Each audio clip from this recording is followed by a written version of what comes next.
صاحب، میں آپ سے پوچھنا چاہتا ہوں کہ جو ہمارے ملک میں تبلیغ کی جماعت ہے، رائے گنج میں اجتماع لگتا ہے، تقریباً 20 لاکھ لوگ جمع ہوتے ہیں، لیکن آپ دیکھ لیں کہ معاشرے میں برائیاں بڑھ رہی ہیں. حالانکہ یہ اجتماع بھی بڑھ رہا ہے لیکن برائیاں بھی بڑھ رہی ہیں.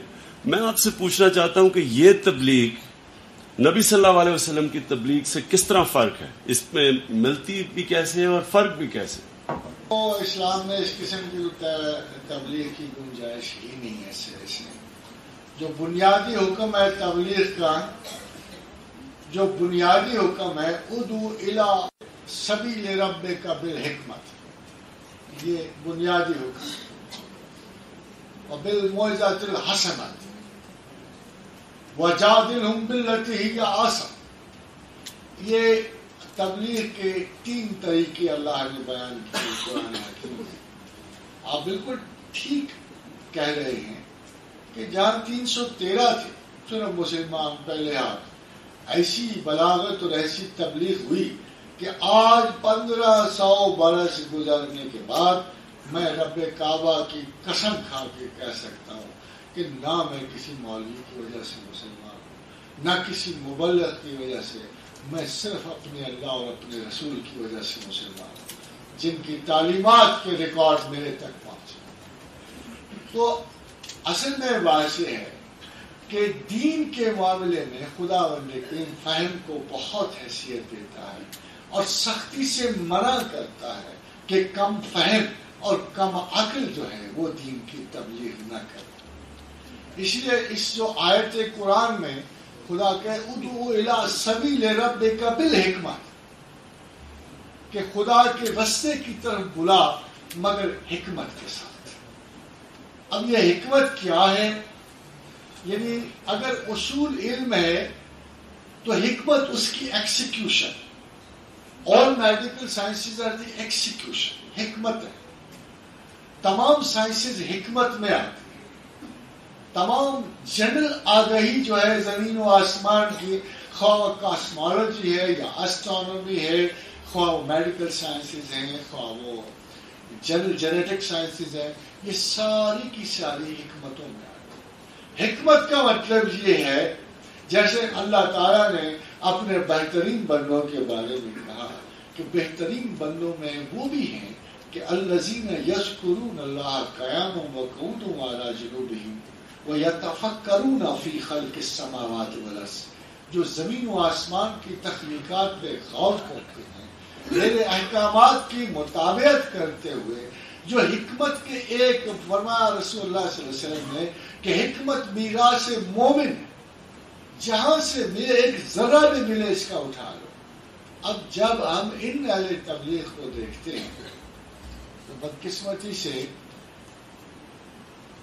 تمام باتوں کے باوجود یہ حکمت سے مکمل طور پر خالی نظر آتی.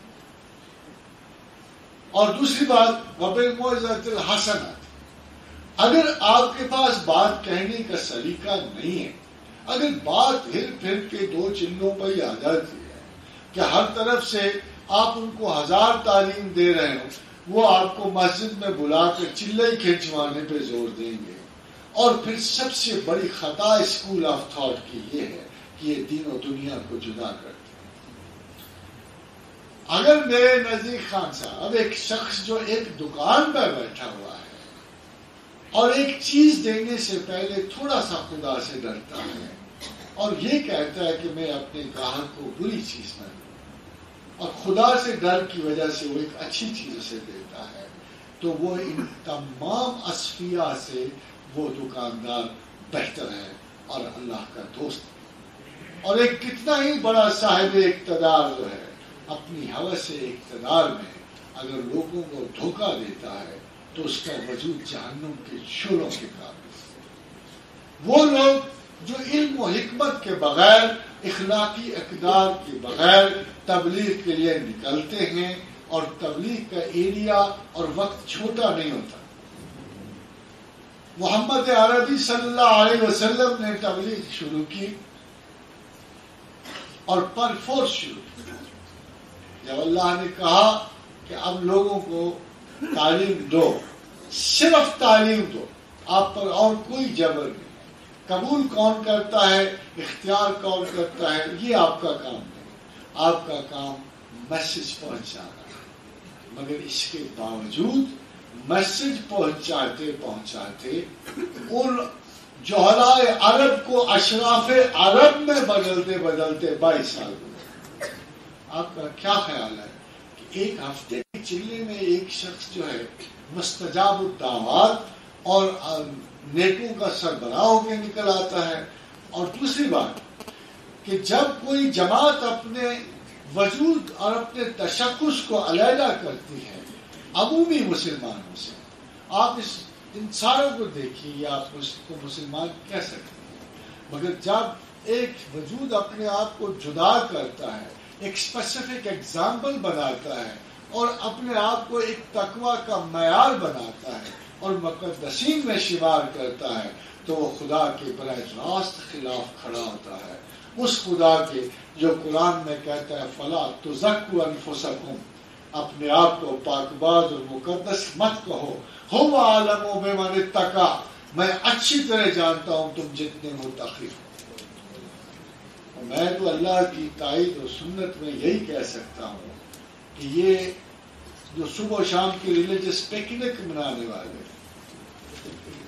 جب دیکھو پکنک ہو، گھر بیٹی کی شادی ہو رہی ہے، والد صاحب پکنک پر چلے گئے، تمام فرائض کو چھوڑتے ہوئے، تمام فرائض کو ترک کرتے، ایسے لگتا ہے کہ وہ فرائض ان کے نہیں تھے، وہ اخلاقی فرائض، وہ مذہبی فرائض.